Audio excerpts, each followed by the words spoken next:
I know that we do a lot of work in creative health. So that's one point that I wanted to touch on, to learn and to listen more about how our work in creative health came to be. You know, how did we begin to support orchestras to start to deliver health and well-being work?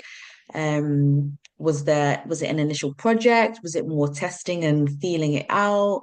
And how has it evolved over time? Because I know now we do have quite a few projects in your region as well that are very focused on the health and the well-being of participants and using the power of music to make people feel, to feel inspired, to feel encouraged, to support that well-being. So if you could just touch a bit on the history of our creative health work. Yes, it's an interesting question, Faith, because I don't think there was a particular point in time where we decided that was something we were going to start doing. I think live music, collaborative musical experiences are inherently good for our health and well-being, in different kinds of ways. And orchestras had been playing in community settings, right from the beginning and engaging with vulnerable people in different kind of ways through the joy of hearing live music and that kind of thing.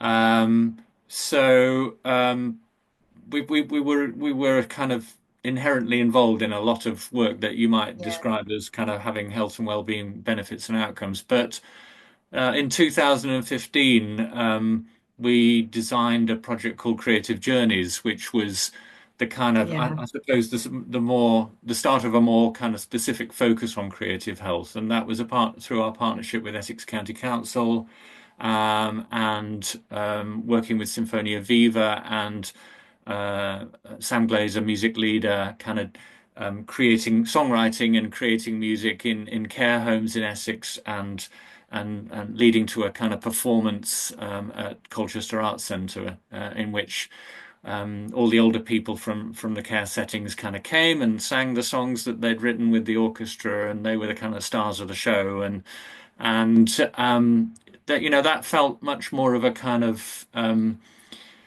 real arts kind of real performance based, higher profile Mm. project with creative well-being at its starting point and at its heart. Um, and a number of different kind of versions and iterations of creative journeys kind of flowed from that in different parts of our regions.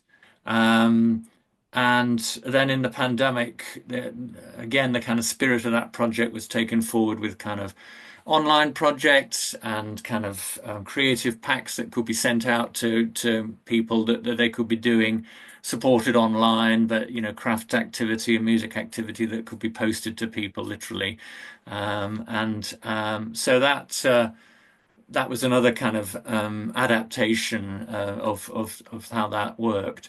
And when we were developing the Creative Journeys strand in Essex, we came into contact with other arts organisations doing similar kind of things, like Age Exchange, doing reminiscence arts Mm. work, and Green Candle Dance.